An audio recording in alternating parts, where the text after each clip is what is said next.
What's up, everybody? Welcome back to another episode of Blood on the Razor Wire TV, where we bring it to you real and we bring it to you raw. If you haven't already, go ahead and hit that subscribe button, hit that like button, share the video. Make sure you leave a comment. Today, we're going to talk about a story that's just absolutely outrageous. A story that should make your blood boil. A story where another young man makes a very irrational, irresponsible choice that will forever destroy his life. But not only his life, he destroyed many, many other lives, including a 5-year-old boy. He kills the 5-year-old boy because he says he thought he was going to snitch on him because he had just killed the little boy's mother and stepfather. So let's get into this story. And make sure you leave a comment. I want to know what's going through your mind after you get done watching this. This is a tough story. We're talking about 3 people murdered inside of a home here on Detroit's west side, including a 5-year-old boy named Caleb. Has so many in this neighborhood asking, how can you murder a child? Please help. Please help me. Broken and desperate. I received the most devastating news of my life, that my grandson had been killed. Shalisa Floyd is Caleb's grandma on his dad's side. She says he's a rambunctious 5-year-old who liked toy trucks. He was shot and killed, we're told execution style, inside a West Side Detroit home. His body discovered on Sunday. What mindset can anyone be in that would shoot a baby in the face intentionally? Former state representative Sherry Gay Diego is related to Caleb, comforting Caleb's grandma 24 hours after getting the shocking news. You have to be heartless. There's one thing to try to even a score or have issues with an adult, but a child is off limits. Good morning. Today is the date set for a final conference. Where are we at today, Council? Judge, it was actually a competency review day. I believe that February 18th, 2022 would be the start of a tragedy that took so many lives. A tragedy in Detroit, Michigan that others, including myself, find hard to believe. A 16-year-old who was far too young to even think of the consequences of his actions. In the moment, he destroyed not only his life, but that of many others. LaShawn Marshall, 28 years old. She would take her last breath with visions of her soon-to-be 6-year-old son on her mind. Would she know in that moment that her son would find the same fate as she? Her boyfriend, Aaron Benson, 32, would also be shot and killed. All tragedies. But the last person to be killed in the house was a young boy, 5-year-old Caleb Harris. Malcolm Hardy, the 16-year-old boy, was caught up in the petty hustle of the drug game. Caught up in the petty thoughts of get-rich-quick schemes, never realizing that that scheme could cost him his life. He would sell and deliver weed for Aaron Benson to some of Benson's customers, according to records. There was a dispute when Aaron tried to son 16-year-old Hardy. Hardy said he wasn't going for it, and when Benson talked down to him like some little kid, he decided to strike back. According to Hardy, Aaron grabbed him by the shirt and tried to punch him in the face. But is that what really happened? 22 shots were fired from what Hardy said was Aaron's gun. The gun with the extended clip had been fired 22 times into the bodies of 3 different people. 5-year-old Caleb was shot execution style. When it was all over, the police would find 9 bullet holes in his young body. Aaron also was hit 9 times, and his girlfriend LaShawn 4 shots. They would lay in their house like that for over 2 days before someone found them. Police were told that Malcolm Hardy said he had to shoot the boy because if he didn't, he would snitch and tell who killed his mother and stepfather. No remorse from 16-year-old Malcolm. Was it really a case of Aaron trying to punk Malcolm and son him? Or was Malcolm plotting a robbery that went all the way bad? A robbery where nothing was nice.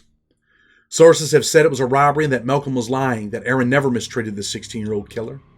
When police arrived, they found the back door of the house kicked in, indicating exactly what they believed, a home invasion robbery by people that they knew.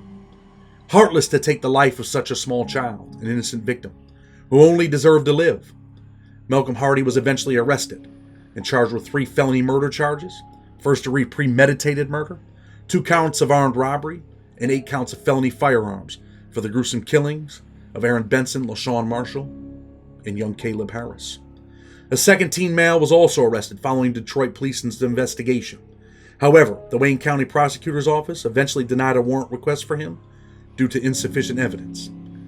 But this was not the only tragedy that the family would see in Detroit, Michigan. 5-year-old Caleb's grandmother, 59-year-old Yvette Sewell, would also be shot and killed just months before him and his mother. Shortly after arriving home to the neighborhood that she had lived in for over 20 years, on October 26, 2021, she too would be shot and killed in a neighborhood plagued with violence in such a violent way. Yvette's lifeless body would lay on her front porch with 4 gunshots. 6 hours later, her body would be found. According to the Detroit Police Department, there have been 100 criminal homicides taking place this year since May 3rd, totaling 182 so far this year. That is still fewer than the 193 criminal homicides this same time last year. In August, Detroit had 2 mass shootings, marking the second weekend in a row with a mass shooting in the city. Just rash, mad violence plaguing Detroit. Gun violence is at an all-time high at the hands of teenagers in many cases.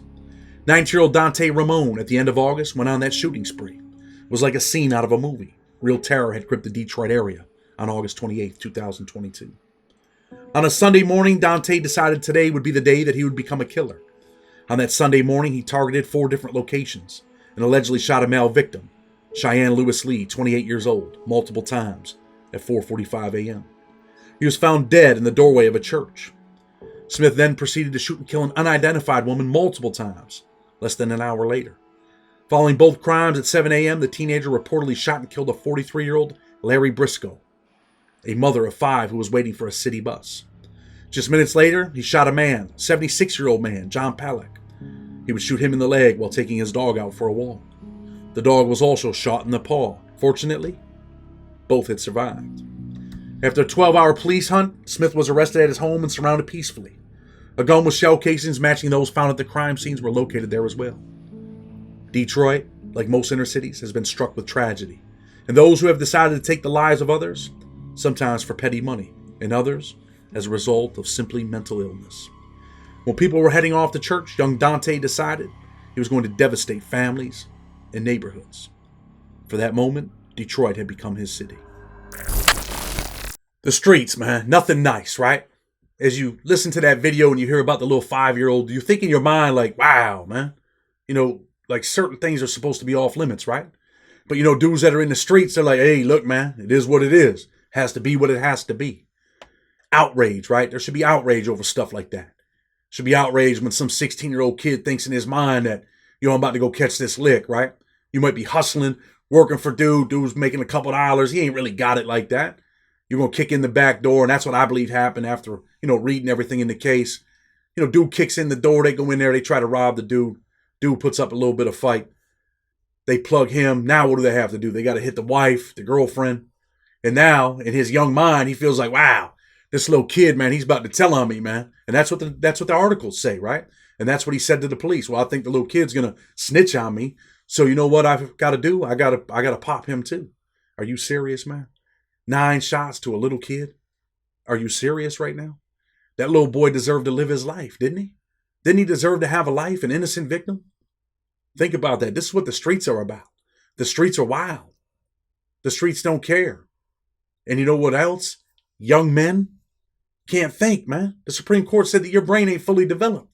You can't think about the consequences of your actions. When you're talking about, yo, man, we're about to catch this lick, do you think he ever thought, well, if things go bad, I'm going to have to plug everybody in the house? I'm going to have to pop everybody over here?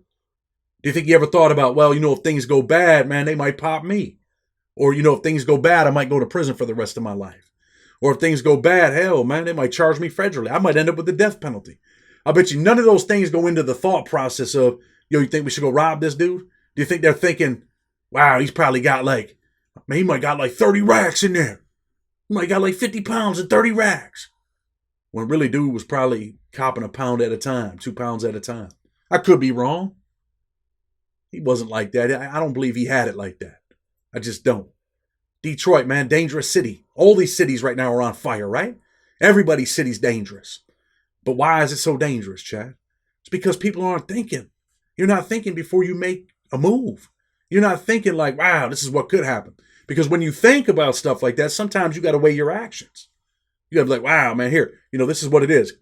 The positives are probably way down here, right? Negatives are way up here. And then you got to be like, well, you know what? It's kind of like criminal thinking, man.